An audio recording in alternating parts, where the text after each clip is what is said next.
Thinking about that balance between the executive branch and the legislative branch, of course, the other branch of government is the judiciary. I have to ask you about some breaking news tonight. Okay. I imagine you've been following the twists and turns of the Brett Kavanaugh nomination. Right. So heading into this evening, as we understand it, the plan had been for the Kavanaugh confirmation hearings essentially to reopen on Monday with testimony both from Judge Kavanaugh and from Professor Christine Blasey Ford, who alleges that he attempted to rape her when he was 17 years old.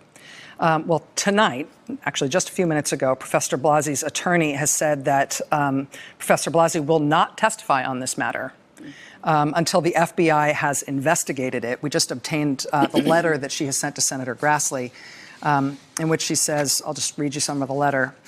In the 36 hours since her name became public, Dr. Ford has received a stunning amount of support from her community and fellow citizens across our country. At the same time, however, her worst fears have materialized. She's been the target of vicious harassment and even death threats. As a result of these kind of threats, her family was forced to relocate out of their home. Her email has been hacked. She has been impersonated online. While Dr. Ford's life was being turned upside down, you and your staff scheduled a public hearing for her to testify at the same table as Judge Kavanaugh in front of 24 U.S. senators on national television to relive this traumatic and harrowing incident. The hearing was scheduled for 6 short days from today and would include interrogation by senators who appear to have made up their minds that she's mistaken and mixed up. While no sexual assault survivor should be subjected to such an ordeal, Dr. Ford wants to cooperate with the committee and with law enforcement officials. As the committee has recognized and done before, an FBI investigation of the incident should be the first step in addressing her allegations. A full investigation by law enforcement officials will ensure that crucial facts and witnesses in this matter are assessed in a nonpartisan manner, and that the committee is fully informed before conducting any hearing or making any decisions. We'd welcome any opportunity to talk with you. Essentially, the lawyer saying FBI needs to look into this, and the investigation needs to be conducted, the interviews need to be done by the FBI before she should testify. Do you have any reaction to that? I think that's a reasonable request. The White House could answer it very quickly by asking the FBI to reopen its background check and to take into account the accusation that's been made and to gather the evidence about what can be known. So far, they haven't done that.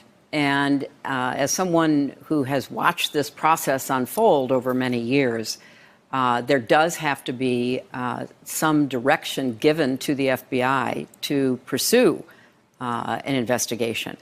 I don't think it would be a lengthy investigation. I think it could be done in an expeditious manner. If they're still trying to have a vote on this nominee, they could postpone for 2 weeks and probably get a lot more information than they have now. Mm-hmm. Because what they have done, as her lawyers point out, is put Dr. Ford in the position of having to make her case without any kind of investigation that could be either helpful or detrimental to her. And I think she's asking that she be given the courtesy of having some facts laid out. And, you know, I heard Kellyanne Conway say we shouldn't be subjecting her to insult. And I think you can't avoid the appearance of insult if you don't have an investigation so that she is,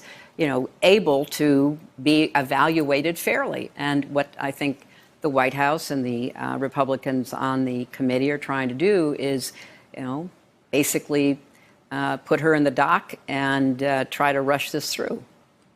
In the Anita Hill case in 1991, the FBI did investigate Anita Hill's allegations when they came to light. There were criticism that it was a rush and that it wasn't enough. But the reason the FBI did that is because the White House counsel at the time for the first President Bush, Boyd and Gray, I think it was, asked the FBI to do that investigation. That's right. That's the relevant precedent here? That is the relevant precedent, yeah. That the FBI is not conducting an independent investigation. It's conducting a background investigation. And the client, if you will, the requester, is the White House. So the precedent that you just referred to is the precedent for getting the FBI to conduct an investigation, and that's what the White House should do. Hey there, I'm Chris Hayes from MSNBC. Thanks for watching MSNBC on YouTube. If you want to keep up to date with the videos we're putting out, you can click subscribe just below me or click over on this list to see lots of other great videos.